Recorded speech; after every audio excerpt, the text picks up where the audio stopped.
Hello friends, வணக்கம். எப்படி இருக்கீங்க? எல்லாரும் சந்தோஷமாக நல்லா ஆரோக்கியமாக இருப்பீங்கன்னு நம்புகிறேன். நாங்களும் இங்கே ரொம்ப நல்லா இருக்கோம். சிங்கப்பூரில் இந்த ஜூன் ஸ்கூல் ஹாலிடேஸ் ஸ்டார்ட் ஆகிடுச்சு. ஒரு மாதம் லீவுக்கு அப்புறம் இந்த ஜூன் எண்டில் தான் ஸ்கூல் திரும்ப ரீஓப்பன் ஆகும். இங்கே இருக்கிறவங்களுக்கு இந்த மாதம் தான் ஃப்ரெண்ட்ஸோட கேதர் பண்ணுறது, ட்ராவல் பண்ணுறது அப்படின்னு கொஞ்சம் ரிலாக்ஸிங்காக இருக்கும்.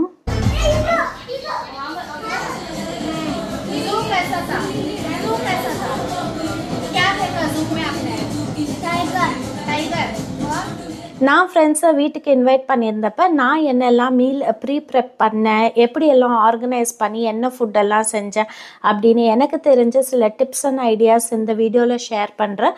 உங்களுக்கு இந்த ஜூன் ஹாலிடேஸ்க்கும் யூஸாக இருக்கும். இல்லை ஒர்க்கிங் விமன் இல்லை வீக் டேஸ்னாலுமே வீக்லி மீல் ப்ரெப்புக்கும் இது ரொம்ப யூஸ்ஃபுல்லாக இருக்கும். வாங்க இப்போ வீடியோக்குள்ளே போகலாம். Welcome to Subha vlogs.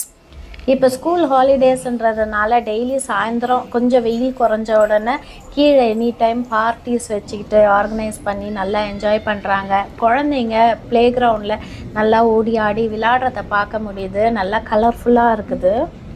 வீக்கில் ஒரு கேதரிங் ஆர்கனைஸ் பண்ணுறதா இருந்தாலும் சரி, இல்லை ஒரு வீக்லி மெயில் ப்ரெப்பாக இருந்தாலும் சரி, நம்ம ஞாபகம் வச்சுக்கிறத விட அதை லிஸ்ட் டவுன் பண்ணி நம்ம எழுதிட்டோன்னா முக்கியமான விஷயங்கள் எதுவும் மிஸ் ஆகாமல் இருக்கும். எனக்கு என்னென்னலாம் தேவைப்படுமோ அதெல்லாம் நான் எழுதி வச்சுருக்கேன். அது மாதிரி உங்கள் ஃபேமிலியில் உங்களுக்கு என்னென்னலாம் தேவைப்படுமோ அதெல்லாம் நீங்கள் எழுதி வச்சுக்கோங்க. ஃபார் எக்ஸாம்பிள் பார்த்தீங்கன்னா, லெமன் ஜூஸ் எல்லாம் பிழிஞ்சு வச்சுக்கணும், கார்லிக் எல்லாம் ஜிஞ்சர் கார்லிக் பேஸ்ட் அரைச்சி வச்சுக்கணும், அப்புறம் இட்லி தோசை மாவு அரைச்சி வச்சுக்கணும், எண்ணெய் எல்லாம் ரீஃபில் பண்ணி வச்சுக்கணும், மளிகை சாமான்லாம் திரும்ப ரீஃபில் பண்ணி வச்சுக்கணும். அதெல்லாமே நான் நோட் டவுன் பண்ணிட்டேன். மந்த்லி ஒன்ஸ் வீக்கில் இருக்கிற மளிகை சாமான் எல்லாமே நான் செக் பண்ணுவேன். ஏதாவது பருப்பு அரிசியில் வண்டு வந்திருக்கா, பூச்சி வந்திருக்கா அப்படின்றதெல்லாம் செக் பண்ணிவிட்டு அதெல்லாத்தையும் கொஞ்சம் க்ளீன் பண்ணி எடுத்து வைப்பேன். அப்புறம் ஏதாவது எக்ஸ்பயர்டான பொருள் இருந்ததுன்னா அதெல்லாத்தையும் டிஸ்கார்ட் பண்ணுறது, அப்புறம் புதுசாக என்னென்ன வாங்கி ரீஃபில் பண்ணோம், டாப்அப் பண்ணோம் அப்படின்றது எல்லாமே நோட் டவுன் பண்ணி வச்சுப்பேன். இந்த க்ளீனிங் அண்ட் ரீஃபில் ப்ராசஸ் நம்ம கொஞ்சம் கொஞ்சம் அப்பப்போ பண்ணிட்டு தான் இருப்போம். இருந்தாலும் ஃபுல்லாக ஒரு வாட்டி பண்ணும்போது இதுவே 1 hour ப்ளஸ் டைம் நமக்கு கன்சியூம் ஆகும். இதெல்லாம் என்னோடய ஃப்ரீ டைமில் பண்ணி வச்சுக்கிறதுனால நம்ம சமைக்கும் போது அவசரமாக அதை பிரித்து கொட்டணும், இதை ரீஃபில் பண்ணணும், அது காலி ஆகிடுச்சு, கடுகு இல்லையே, எண்ணெய் காஞ்சிடும், ஆனால் தாளிக்கிறதுக்கு கடுகு இருக்காது. இது மாதிரி டென்ஷன் எல்லாம் நம்ம அவாய்ட் பண்ணலாம். எக்ஸ்பீரியன்ஸ்டு ஹவுஸ் ஒய்ஃப்க்கு இதெல்லாம் ஆல்ரெடி தெரிஞ்சிருக்கும். ஏன்னா இதெல்லாம் நம்ம அனுபவத்தில் கற்றுருப்போம். பட் நியூவாக இருக்காங்க பிகினர்ஸ்க்கு இந்த டிப்ஸ் எல்லாம் ரொம்ப யூஸ்ஃபுல்லாக இருக்கும்.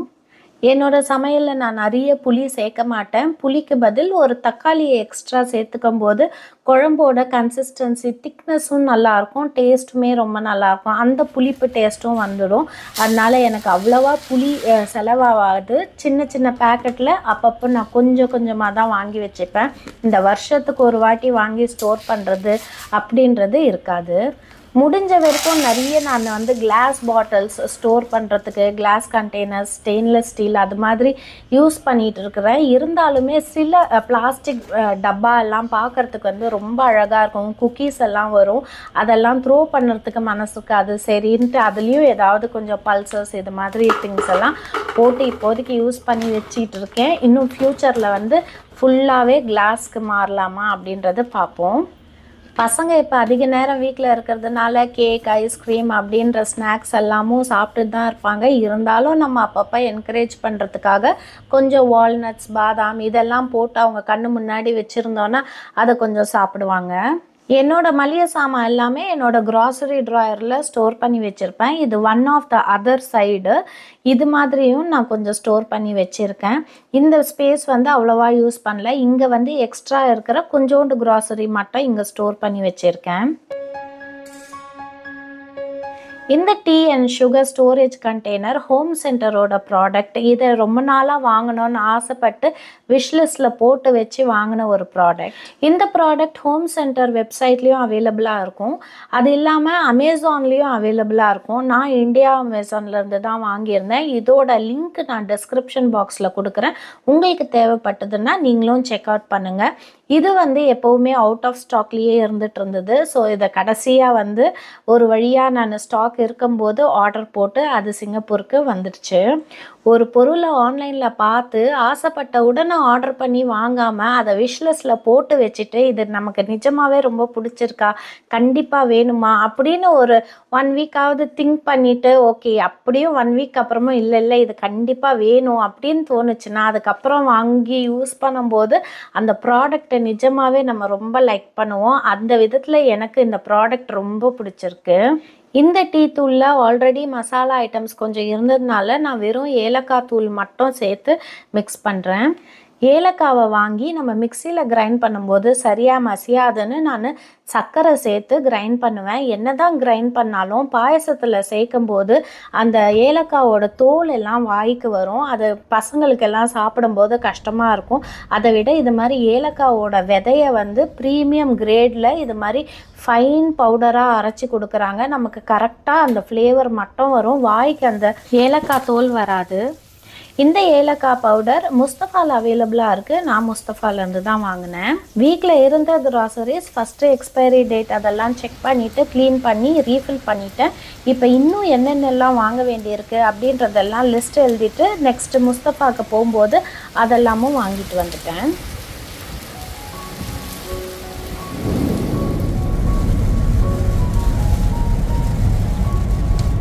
அன்றைக்கி நாங்கள் போகும்போது செம்ம மழை. நல்ல மழையில் நமக்கு பிடிச்ச பாட்டை கேட்டுட்டு ஒரு ட்ரைவ் போகும்போது ரொம்ப ரிலாக்ஸிங்காக இருக்கும், செம்ம ஃபீலாக இருக்கும். அன்றைக்கி நான் வீட்டில் சமைக்கலை, தேக்கா போய் லஞ்சு சாப்பிட்டுக்கலாம் அப்படின்ற பிளானில் தான் போயிருந்தோம். சண்டேன்றதுனால ஹஸ்பண்டும் பசங்களும் கண்டிப்பாக நான்வெஜ் வேணும் அப்படின்ற மாதிரி கேட்டிருந்தாங்க. ஸோ நாங்கள் அஞ்சப்பர் போயிருந்தோம். வெளியே மழை பெய்யுது, லன்ச்சு டைமுக்கு சுட சுட நம்ம உட்கார்ந்த இடத்துல ஒருத்தவங்க நமக்கு கொண்டு வந்து இது மாதிரி அழகாக ப்ரெசன்டபுளாக கொண்டு வந்து ஒரு சவுத் இண்டியன் மீல்ஸை சுட சுட நமக்கு சர்வ் பண்ணும்போது அது எவ்வளோ ஹாப்பியாக இருக்கும் இல்லையா? அவங்களுக்கு தேவையான மட்டன் நூடுல்ஸ், சிக்கன் 65, அப்புறம் பிரியாணி, பெப்பர் சிக்கன் இதெல்லாம் ஆர்டர் பண்ணிக்கிட்டாங்க. நமக்கு பார்த்திங்கன்னா அப்படியே ஒரு வெஜிடேரியன் மீல்ஸோடு முடிச்சாச்சு. நல்லா சாப்பிட்டுட்டு தெம்பாக ஷாப்பிங் பண்ணுறதுக்கு முஸ்தஃபாவுக்கு போயிட்டோம்.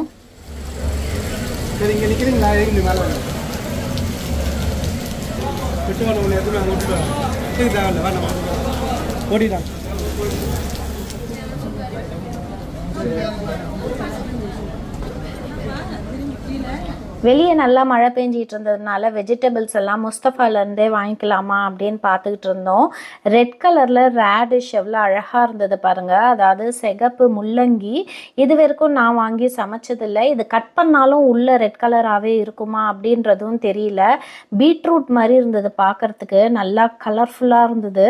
முஸ்தஃபாவில் என்னென்னா வெஜிடபிள்ஸ் எல்லாம் சிலது பேக்கிங்கில் வரும், உள்ளே வந்து எப்படி இருக்குது அப்படின்றது தெரியாது, எவ்வளோ ஃப்ரெஷ்ஷாக இருக்குன்றதும் தெரியாது. ஸோ வெளியே கடையில் ஓப்பனில் இருக்கிறது தான் வாங்குவோம். ஏன்னா இது வந்து எப்போவுமே கொஞ்சம் கூலிங்லேயே வச்சுருப்பாங்க இல்லையா? அதனால் வந்து நார்மல் டெம்பரேச்சரில் இருக்கிற வெஜிடபிள்ஸ் நல்லா இருக்கிற மாதிரி அதை போய் வாங்குவோம். ஆனால் இன்றைக்கி வந்து இங்கே வாங்கலாம் அப்படின்ட்டு வாங்கினோம். ஆனால் நிஜமாவுமே ரொம்ப ரொம்ப ஃப்ரெஷ்ஷாக இருந்தது. கோவக்காய் எல்லாம் வெளிக்கடையிலேருந்து வாங்கினேன். நான் வந்து நெக்ஸ்ட் டேவே அதை சமைச்சு பார்த்தேன்னா உள்ளெல்லாம் ரெட்டாக பழுத்து போயிருக்கும். ஆனால் இது வந்து நல்லா அப்படியே க்ரீனாக கோவக்காய் ரொம்ப ஃப்ரெஷ்ஷாக இருந்தது. வெஜிடபிள்ஸ் எல்லாமே ரொம்ப ஃப்ரெஷ்ஷாக இருந்தது. இது பாருங்கள், செஸ்னட் பம்கின் எதுவும் நான் வாங்கி சமைச்சதில்லை. பார்க்குறதுக்கு வந்து இந்த ஹாலோவின் டைம்லலாம் காட்டுவாங்க இல்லையா டிவியில், அது மாதிரி பார்க்குறதுக்கு ரொம்ப அழகாக இருந்துச்சு. ஒவ்வொரு வெஜிடபிள்ஸ்லேயுமே நிறைய வெரைட்டிஸ் இருந்தது. இப்போ பூசணிக்கான்னு எடுத்தோன்னா அதுலேயே நிறைய வெரைட்டி பூசணிக்காய் இருந்தது. மஞ்சள் பூசணிக்காய், வெள்ளை பூசணிக்காய், சைனா பூசணிக்காய் அப்படின்னு டிஃப்ரெண்ட் கண்ட்ரீஸ்லேருந்து வர டிஃப்ரெண்ட் பூசணிக்காயெல்லாம் இருந்தது. அது மட்டும் இல்லாமல் எனக்கு தெரியாத புது வெஜிடபிள்ஸும் இருந்தது. பாவக்காயிலேயே அவ்வளோ வெரைட்டிஸ் இருந்தது. ஸோ ஒவ்வொரு வெஜிடபிள்ஸ்லேயும் நிறைய வெரைட்டிஸ் இருந்தது. பார்க்குறதுக்கு ரொம்ப அழகாக இருந்தது. இப்போ மாம்பழ சீசன்றதுனால நிறைய வெரைட்டிஸில் மாம்பழமும் வச்சுருந்தாங்க.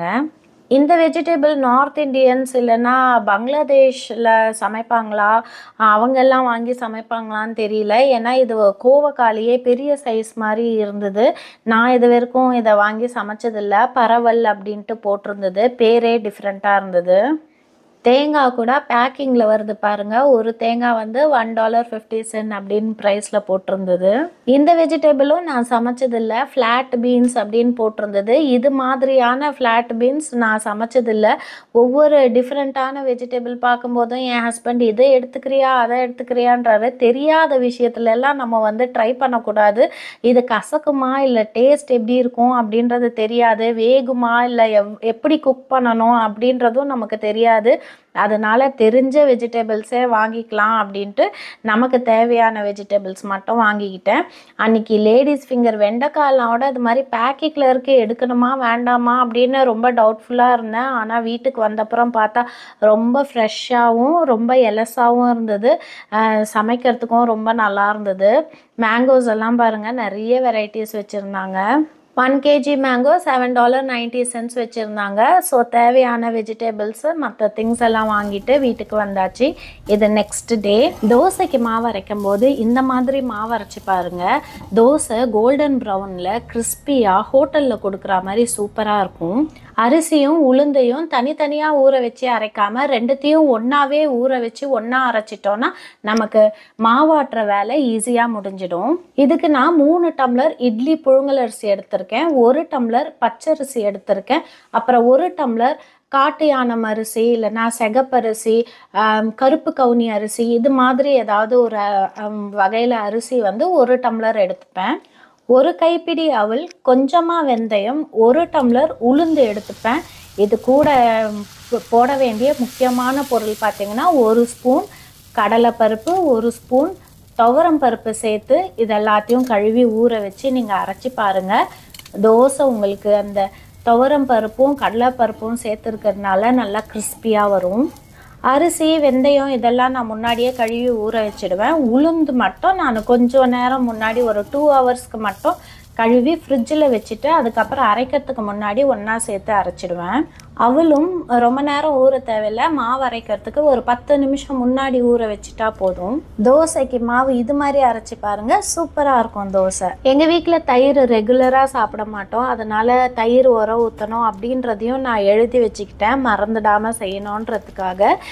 தயிர் உரம் ஊற்றுறதுக்கு பாலை வந்து நல்லா காசிக்கணும். அது வெது வெதுப்பாக இருக்கும்போது, கை பொறுக்கிற சூடு இருக்கும்போது நம்ம எந்த ஸ்டார்டர் கர்டு எதை யூஸ் பண்ணுறோமோ அதை வந்து நல்லா அடிச்சுக்கணும். அடித்து க்ரீமி கன்சிஸ்டன்சி ஆகும்போது அதுலேருந்து 1 ஸ்பூன் தயிர் எடுத்து இந்த வெது வெதுப்பான பாலில் போட்டு எல்லா இடத்துலையும் மிக்ஸ் ஆகிற மாதிரி ஒரு ஸ்பூன் வச்சு நல்லா மிக்ஸ் பண்ணிவிட்டு க்ளோஸ் பண்ணி வச்சிட்டிங்கன்னா நெக்ஸ்ட் டே காலையில் எழுந்திரிச்சு பார்க்கும்போது, நீங்கள் நைட்டு உர ஊற்றிட்டிங்கன்னா நெக்ஸ்ட் டே காலையில் எழுந்திரிச்சு பார்க்கும்போது ஒரு நல்ல திக்கான தயிர் கிடைக்கும். சம்டைம்ஸ் தயிர் சரியாக உரையலை அப்படின்னு நினைக்கிறவங்க வந்து அதை சரியாக மிக்ஸ் பண்ணாத ஒரு ரீசனாக இருக்கும். அது எல்லா இடத்துலையும் படணும். இன்னொன்று அந்த தயிரை வந்து நம்ம நல்லா அடித்து க்ரீமியாக ஆக்கிட்டு அதுக்கப்புறம் சேர்க்கணும். பாலுமே வெது வெதுப்பாக இருக்கணும். இதெல்லாம் சேர்ந்து பண்ணும்போது தயிர் வந்து பர்ஃபெக்டாக வரும். இதுக்கு அடுத்து முக்கியமான வேலை என்னன்னு பார்த்தீங்கன்னா, இஞ்சி பூண்டு பேஸ்ட்டு அரைச்சி ரெடி பண்ணி வச்சுக்கிறது. சமைக்கும்போது அந்த நேரத்தில் இஞ்சி பூண்டு பேஸ்ட் இல்லை அப்படின்னா எனக்கு வந்து அந்த நேரத்துக்கு திரும்ப இஞ்சி பூண்டு பேஸ்ட்டை அரைச்சி சமையலில் சேர்க்கணுன்னா அது எக்ஸ்ட்ரா டைம் எடுக்கும். அதனால் எப்போவுமே என்னோடய ப்ரிஃபரன்ஸ் இஞ்சி பூண்டு பேஸ்ட்டு முன்னாடியே அரைச்சி ரெடி பண்ணி ஸ்டோர் பண்ணி வச்சுப்பேன். இடிக்கல்ல ஃபஸ்ட்டு பூண்டெல்லாம் நசுக்கிட்டு அதுக்கப்புறம் உரித்தோன்னா அதுலேயே பாதி தோலெல்லாம் உறிஞ்சி வந்துடும். இன்னொன்று என்னென்னா, பக்கத்தில் ஒரு கிண்ணத்தில் தண்ணி வச்சுக்கிட்டு நம்ம கை பிசு பிசுன்னு ஒட்டும்போது தண்ணியில் கழுவிட்டு திரும்ப நம்ம பூண்டு உரித்தோன்னா ஈஸியாக தோலெல்லாம் உரித்து எடுத்துடலாம். இஞ்சியும் பூண்டும் ஈக்குவல் குவான்டிட்டி எடுத்துக்கலாம், இல்லைன்னா இஞ்சியை விட பூண்டு கொஞ்சம் கூட இருந்தாலும் பரவாயில்ல. இஞ்சி பூண்டு பேஸ்ட் அரைக்கும் போது அதை நல்லா மசியணுன்றதுக்காக தண்ணி ஊற்றி அரைக்காமல் அதுக்கு பதில் 1 ஸ்பூன் கடலெண்ணெய் சேர்த்து கொஞ்சமாக உப்பும் கூட சேர்த்து அரைச்சி அதை ஒரு கிளாஸ் பாட்டிலில் ட்ரான்ஸ்ஃபர் பண்ணி அந்த கிளாஸ் பாட்டிலை ஃப்ரிட்ஜில் வச்சு ஸ்டோர் பண்ணோன்னா 1 வீக்லேருந்து 1 மந்த் வரைக்கும் அந்த ஜிஞ்சர் கார்லிக் பேஸ்ட்டு ஃப்ரெஷ்ஷாக இருக்கும். இந்த மாதிரி அரைக்கும் போது ஜிஞ்சர் கார்லிக் பேஸ்ட்டோட கலர் மாறாது, நல்லா வெள்ளையாக இருக்கும். நீங்கள் ஸ்டோர் பண்ணி இதை வச்சு யூஸ் பண்ணும்போதும் அதோட கலர் அண்ட் ஸ்மெல் எல்லாமே வந்து அந்த ஃப்ரெஷ்னஸோடு நல்லாயிருக்கும். ட்ரை பண்ணி பாருங்கள். இது வரைக்கும் ப்ரீ ப்ரிப்ரேஷன் ஒர்க் எல்லாமே முடித்து ரெடி பண்ணி வச்சிட்டதுனால ஃப்ரெண்ட்ஸ் வர அன்னைக்கு ரொம்ப ரிலாக்ஸாக சமைக்க முடிஞ்சுது. இப்போ நான் தேங்காய் பால் சாதம் செஞ்சிகிட்டு இருக்கேன். இது செய்யறதுக்கும் ஈஸியாக இருக்கும், அதே நேரத்தில் நல்லா வாசமாக மணமாக இருக்கும், மைல்டாக இருக்கும் சாப்பிட்றதுக்கு. இதுக்கு 2 ஸ்பூன் தேங்காய் எண்ணெயும் 2 ஸ்பூன் நெய்யும் சேர்த்து சூடானதும் நம்ம மசாலா ஐட்டம்ஸான பட்டை லவங்கம் இது எல்லாத்தையும் தாளிச்சிக்கிறேன். ஏலக்காவும் ஜீரகம் 1 ஸ்பூனும் சேர்த்துக்கிறேன். நீட்டாக வெட்டி வச்சுருந்த பெரிய வெங்காயம் 3, 6 பச்சை மிளகாவும் ஸ்லிப் பண்ணி இதை சேர்த்து நல்லா வதக்கிக்கிறேன். காரத்துக்கு நம்ம மிளகாத்தூள் எல்லாம் சேர்க்க போகிறதில்ல, பச்சை மிளகாவோட காரம் மட்டும்தான். அதனால் உங்களுக்கு தேவையான காரம் சேர்த்துக்கோங்க. உப்பு சேர்த்து நல்லா வதக்கிடுறேன். இது கூட ஒரு 2 ஸ்பூன் இஞ்சி பூண்டு பேஸ்ட்டு சேர்த்துக்கிறேன். இஞ்சி பூண்டோட பச்சை வாசனை போகிற வரைக்கும் நல்லா வதக்கிட்டு ஒரு கைப்பிடி அளவுக்கு புதினாவும் கொஞ்சமாக கொத்தமல்லி நல்லா பொடியாக கட் பண்ணி வச்சு அதையும் சேர்த்து நல்லா வதக்கிக்கிறேன். ரொம்ப சிம்பிளான ரெசிபி, ஈஸியாக செஞ்சிடலாம். 3 கப் பாஸ்மதி ரைஸ் எடுத்திருந்தேன். 1 கப் அரிசிக்கு 1.5 கிளாஸ் தண்ணின்ற அளவு.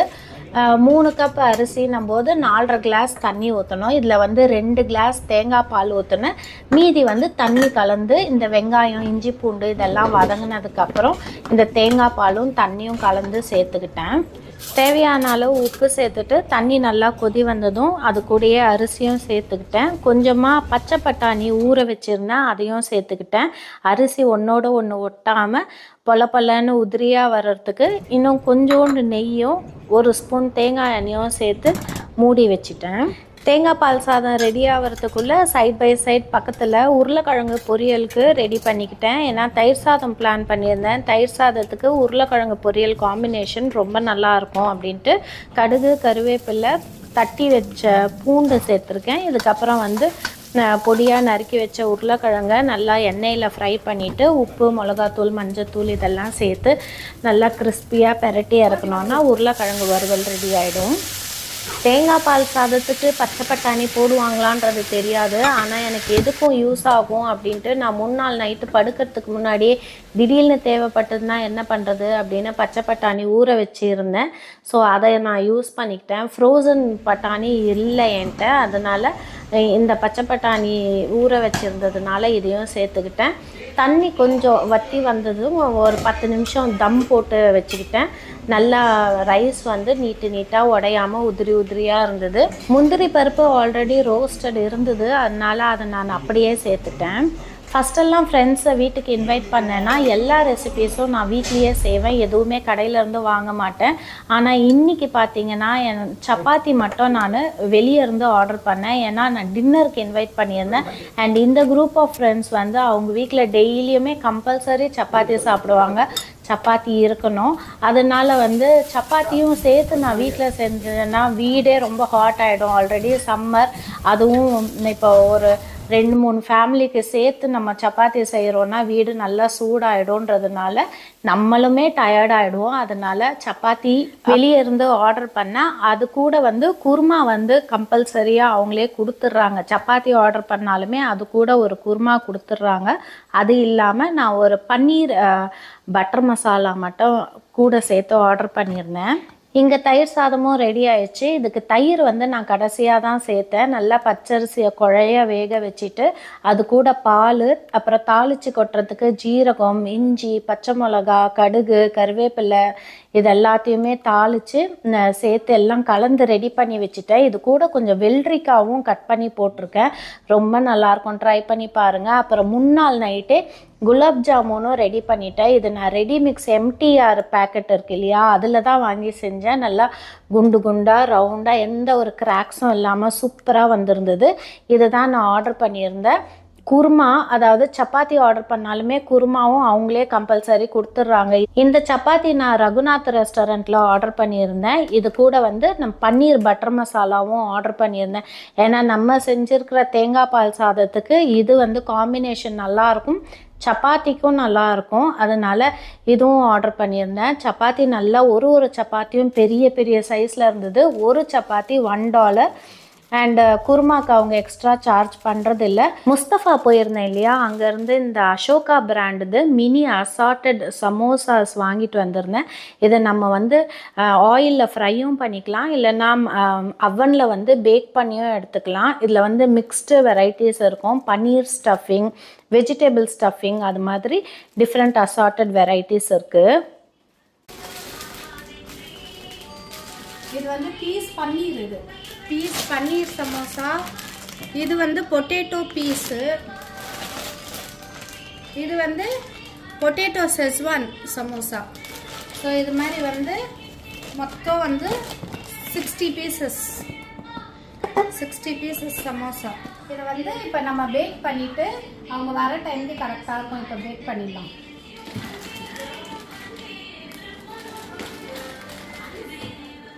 ஃப்ரெண்ட்ஸை இன்வைட் பண்ண நேரத்தில் இது மாதிரி ரெடி டு ஈட் சமோசாஸ் வாங்கியிருந்தது. எனக்கு ரொம்பவே கன்வீனியண்ட்டாக இருந்தது. இதுலேயே வந்து ஸ்மைலிஸ், ஃப்ரெஞ்ச் ஃப்ரைஸ், ஏன்னா டீனேஜ் பசங்கள்லாம் இருக்கிறதுனால அவங்களுக்கு எப்படி பிடிக்குமோ, என்ன சாப்பிட லைக் பண்ணுவாங்களோ அது மாதிரி ஸ்டார்டர்ஸ் வந்து ரெடி டு ஈட் இருக்குது. இதை வாங்கி நம்ம ஆயிலில் ஃப்ரை பண்ணுறதோ இல்லைன்னா பேக் பண்ணி கொடுக்குறதோ நமக்கு வந்து அது ரொம்ப ஈஸியாக இருக்கும். சில ஐட்டம் வீட்லேயே செஞ்சுட்டேன். குலோப் ஜாமுன் முன்னாலே செஞ்சு வச்சுட்டேன். சப்பாத்தியும் பன்னீர் கிரேவியும் மட்டும் வெளியே இருந்து ஆர்டர் பண்ணிக்கிட்டேன். இது மாதிரி ஒரு சிம்பிளான பிளானிங்கில் பண்ணும்போது நம்மளால் வந்தவங்களை நல்லா கவனித்து நம்மளும் டயர்ட் ஆகாமல் அவங்களோட ஹாப்பியாக பார்ட்டியில் என்ஜாய் பண்ண முடியும். நீங்களும் இது மாதிரி ட்ரை பண்ணி பாருங்கள். சூடாகவே இருக்கும், எடுத்துட்டுனா அப்புறம் ஆறிடும். ஃப்ரெண்ட்ஸும் வர ஆரம்பிச்சிட்டாங்க. அன்றைக்கி சிம்பிளாக நான் இந்த கோலம் போட்டிருந்தேன். வெளியே கொஞ்சம் செடி எல்லாமும் வச்சுருப்பேன், அதையும் பாருங்கள்.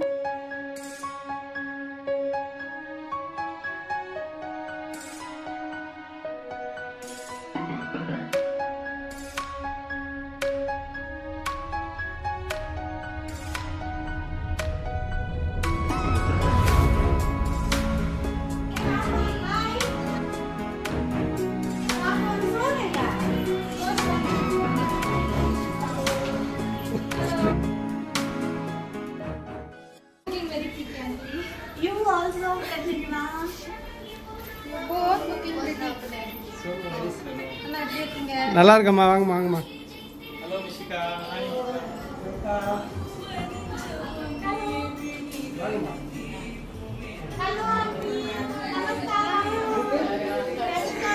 வெல்கம்.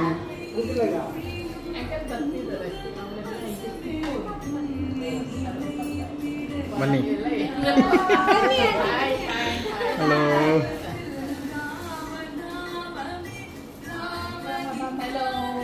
ஹலோ.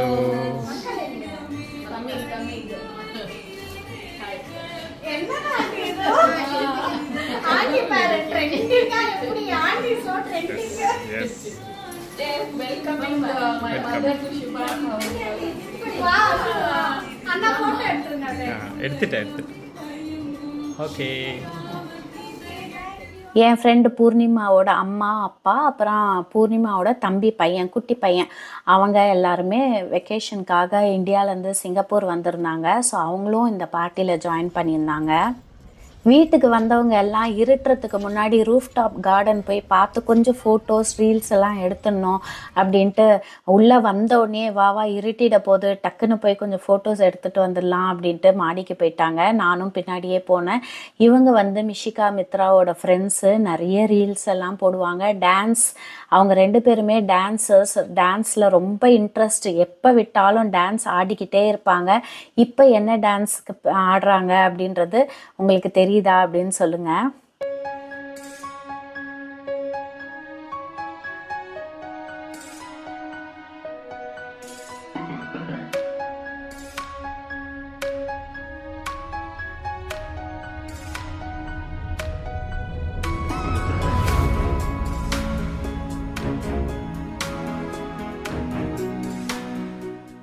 ரூஃப்டாப் கார்டனில் நந்தியாவட்ட பூச்செடி நிறைய இருக்கும். ஆண்டி அதை பார்த்துட்டு, நீ ஏமா வெளியே வாங்குற, உங்கள் வீட்லேயே இது மாதிரி அழகாக பூவெல்லாம் நிறைய ஃப்ரெஷ்ஷாக பூக்குதே, டெய்லி சாமிக்கு நீ அப்போயே பறித்து வைக்கலாம் இல்லையா அப்படின்னு கொஞ்ச நேரம் ரூஃப்டாப் கார்டன் எல்லாம் சுற்றி பார்த்துட்டு ஃபோட்டோஸ் கொஞ்சம் எடுத்துகிட்டு கீழே போயிட்டோம். இது மாதிரி ஸ்கூல் ஹாலிடேஸில் அப்ராடில் இருக்கிற நாங்கள் இப்படி தாங்க டைம் ஸ்பெண்ட் பண்ணுவோம். வேறு என்ன பண்ண முடியும்? இல்லைன்னா ட்ராவல் பண்ணணும், இல்லைன்னா இந்தியாவுக்கு போகணும், அப்படி சிங்கப்பூர்லேயே தான் இருக்கும் அப்படின்னா இது மாதிரி ஃப்ரெண்ட்ஸ் வந்து ஒருத்தர் வீட்டுக்கு ஒருத்தர் மாதிரி ஒரு சின்ன கேதரிங் மாதிரி ஆர்கனைஸ் பண்ணிப்போம். இந்தியாவில் இருந்தோன்னா நம்ம அம்மா வீட்டுக்கு போகிறது, சொந்தக்காரங்க வீட்டுக்கு போகிறது, சொந்தக்காரங்க நம்ம வீட்டுக்கு வந்து பார்க்குறது, பத்திரிக்கை வைக்கிறது, கல்யாணத்துக்கு போகிறது, கிரகப்பிரவேசத்துக்கு போகிறது, இது மாதிரியெல்லாம் இருக்கும். ஆனால் அப்ராடில் அதெல்லாம் எதுவுமே இருக்காது. இது மாதிரி ஒன்று ட்ராவல் இருக்கும், இல்லை ஷாப்பிங் மால் இருக்கும், இல்லை ஃப்ரெண்ட்ஸ் ஒருத்தர் வீட்டுக்கு இன்வைட் பண்ணிக்கிறது இருக்கும். இதுதான் வந்து அப்ராடில் இருக்கிற லைஃப் ஸ்டைல்.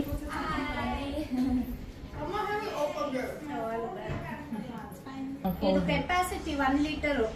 அப்படியே 1 லிட்டர் போட்டுட்டோம்னா எவ்ரி வாஷ் நம்ம வந்து அதுவே வந்து லோடு எவ்வளவு போடுறோமோ அதுக்கு ஏத்த மாதிரி அதுவே இது 1 liter how many washes? 40 wash करते हैं.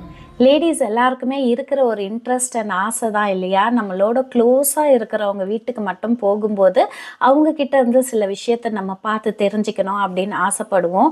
அது மாதிரி தான் வந்து எங்கள் வீட்டுக்கு ஆண்டி வந்திருக்கும் போது ஆண்டி வந்து அங்கே இந்தியாவில் வந்து அந்த ட்ரெடிஷ்னல் வீடு அது மாதிரி தான் இருக்கும். ஸோ எங்கள் வீட்டை பார்க்கும்போது இப்படியே நீங்கள் வந்து பக்கத்துலேயே டிஷ்வாஷர் பிளான் பண்ணிட்டீங்களா, இப்படி வச்சுருக்கீங்களா, இது இப்படி டிசைன் பண்ணியிருக்கீங்களா அப்படின்னு சொல்லிட்டு ஆண்டி ரொம்ப இன்ட்ரெஸ்டோட பார்த்துக்கிட்டு இருந்தாங்க. எனக்குமே அவங்களுக்கு காட்டுறதுல ரொம்ப சந்தோஷமா இருந்தது.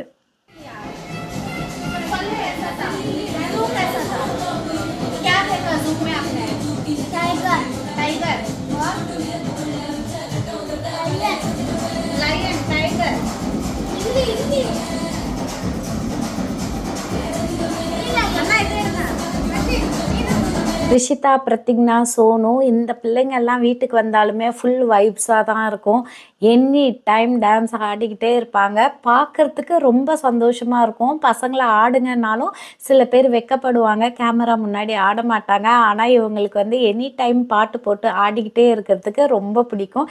எனக்கும் அதை பார்க்குறதுக்கு ரொம்ப ஜாலியாக இருக்கும். இவர் தான் இந்தியாவில் இருந்து நம்ம வீட்டுக்கு வந்த குட்டி கெஸ்ட்டு நிஹால். அப்புறம் பூர்ணிமாவோட அம்மா அப்பா வந்திருந்தாங்க.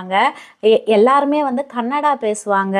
இவங்க கூட இவ்வளோ நாளாக ஃப்ரெண்ட்ஷிப்பில் இருந்ததுனால தான் எனக்குமே கொஞ்சம் கன்னடா புரியும். ஆனால் ஆண்டிக்கு வந்து தமிழில் பதில் சொல்ல தெரியல, எனக்கு வந்து கன்னடாவில் பதில் சொல்ல தெரியல. ஸோ கொஞ்சம் பேசுறதுல டிஃபிகல்ட்டி இருந்தது. ஆனால் பூர்ணிமா ஓரளவுக்கு தமிழில் பதில் சொல்லிடுவாங்க. அப்புறம் மைசூர் சுபாவும் கொஞ்சம் தமிழில் பதில் சொல்லுவாங்க, இல்லைன்னா நாங்கள் இங்கிலீஷில் பேசிப்போம். இப்படி தான் வந்து எங்கள் லாங்குவேஜ் வந்து தமிழ், இங்கிலீஷ், கன்னடா அப்படின்ட்டு ரொம்ப மிக்ஸ்டாக இருக்கும். அதனால தான் நான் பேசுகிற தமிழ்லேயும் நிறைய இங்கிலீஷ் வேர்ட்ஸ் எல்லாம் மிக்ஸ் ஆகிருக்கும். ஏன்னா நம்மளை சுற்றி இருக்கிறவங்க எல்லாருமே தமிழ் ஆளுங்க இல்லை, நம்ம ஃபுல் அண்ட் ஃபுல் தமிழில் பேசுறது இல்லை. நிறைய லாங்குவேஜஸ் மிக்ஸ் பண்ணி டே டு டே லைஃப்பில் பேசுறதுனால தான் நம்மளோட தமிழில் வந்து நிறைய இங்கிலீஷ் வேர்ட்ஸ் மிக்ஸ் ஆகுது.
இவங்கெல்லாம் டான்ஸ் ஆடுறதை பார்த்துட்டு மிட்டு மிஷ்காவும் எந்திரிச்சு அவங்க கூட சேர்ந்து டான்ஸ் ஆட ஆரம்பிச்சிட்டாங்க. இந்த வீடியோவில் பெங்களூரில் இருக்கிறவங்க, தமிழ்நாட்டில் இருக்கிறவங்க, அப்புறம் மற்ற இடங்களில் இருக்கிற நம்ம சொந்தங்கள் பார்ப்பாங்க. சிங்கப்பூரில் தமிழர்கள், இந்தியன்ஸ் எப்படியெல்லாம் அவங்களோட ஹாலிடேஸை ஸ்பெண்ட் பண்ணுறாங்க அப்படின்றத தெரிஞ்சுப்பாங்க. நானுமே இந்தியாவில் இருக்கிறவங்க எப்படி அவங்களோட லைஃப் ஸ்டைல் இருக்குது, யூஎஸில் இருக்கிறவங்க அவங்க எப்படி ட்ராவல் பண்ணுறாங்க அப்படின்ற விலாக்ஸ் எல்லாம் பார்ப்பேன். ஸோ ஒருத்தரை பற்றி ஒருத்தர் இது மாதிரி ஒவ்வொரு கண்ட்ரியில் ஒரு இடத்துல ஒரு குக்கிங் எவ்வளோ டிஃப்ரெண்ட்டாக இருக்குது, அவங்க லைஃப் ஸ்டைல் எவ்வளோ டிஃப்ரெண்ட்டாக இருக்குது அப்படின்றது இந்த யூடியூப் வந்தப்புறம் நம்மளால் பார்த்து தெரிஞ்சிக்க முடியுது. Hi. What are you all doing? Okay, having good time? உங்களுக்கு இந்த வீடியோ யூஸ்ஃபுல்லாக இருக்கும் அப்படின்னு நம்புகிறேன். பிடிச்சிருந்ததுன்னா சுபா vlogs சேனலுக்கு ஒரு சப்ஸ்கிரைப் பட்டனை கிளிக் பண்ணி விட்டுருங்க, ஒரு லைக் பட்டனையும் தட்டி விட்டுருங்க. நீங்கள் இன்னும் இன்ஸ்டாகிராம் பேஜை ஃபாலோ பண்ணிக்கலன்னா சுபா vlogs_SG அப்படின்ற இன்ஸ்டா பேஜையும் ஃபாலோ பண்ணிக்கோங்க. அங்கேயும் நான் என்னோடய ஃபோட்டோஸ் அண்ட் வீடியோஸ் ரீல்ஸ் எல்லாமே போஸ்ட் பண்ணுவேன்.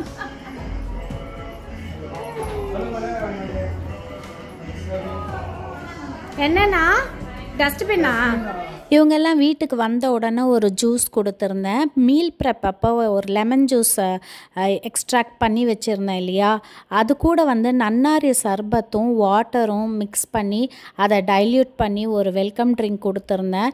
எல்லாருமே அந்த நன்னாரி சர்பத்தோட ஃப்ளேவர் வந்து ஒரு டிஃப்ரெண்ட்டாக நல்லா இருந்தது. லெமன் ஜூஸ்னு தெரியுது, ஆனால் அது கூட வேறு என்ன ஃப்ளேவர் வருது, ரொம்ப நல்லாயிருக்கு அப்படின்னு கேட்டிருந்தாங்க. முஸ்தஃபாலேருந்து தான் அந்த நன்னாரி சர்பத் வாங்கியிருந்தேன். அந்த லெமன் ட்ரிங்க் ப்ரிப்பேர் பண்ணுற கிளிப்பிங் வந்து மிஸ் ஆகிடுச்சு, எடுக்க மறந்துட்டேன். பசங்க அண்ணா எல்லாருக்கும் சர்வ் பண்ணிவிட்டு நாங்கள் 3 பேரும் ஒன்றா உட்காந்து சாப்பிட்டோம்.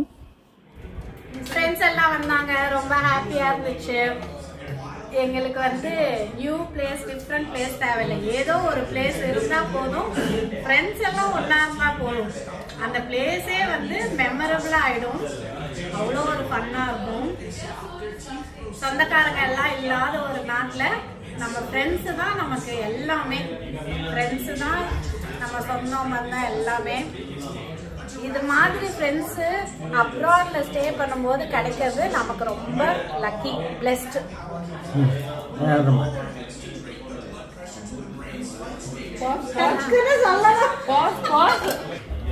ಊಟ ಎಲ್ಲ ತುಂಬಾ ಚೆನ್ನಾಗಿದೆ. ಕನ್ನಡ சொல்லுமா? ಮತ್ತೆ ಸ್ಟಾರ್ಟ್ ಮಾಡಿ.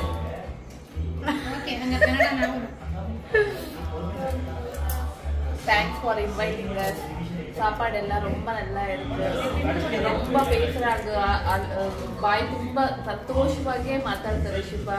V are all very happy to have such a friend and thank you very much for inviting us Shiba.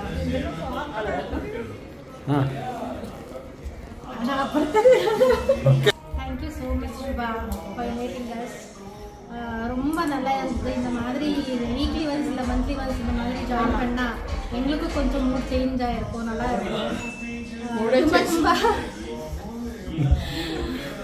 ತುಂಬ ಚೆನ್ನಾಗಿತ್ತು ಊಟ ಎಲ್ಲ.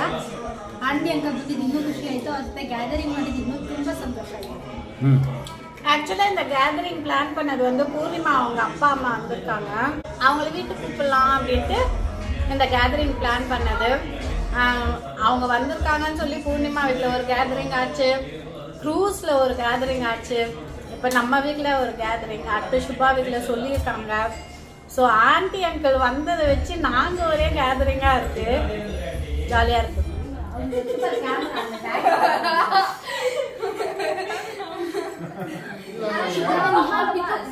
Okay, everybody ready?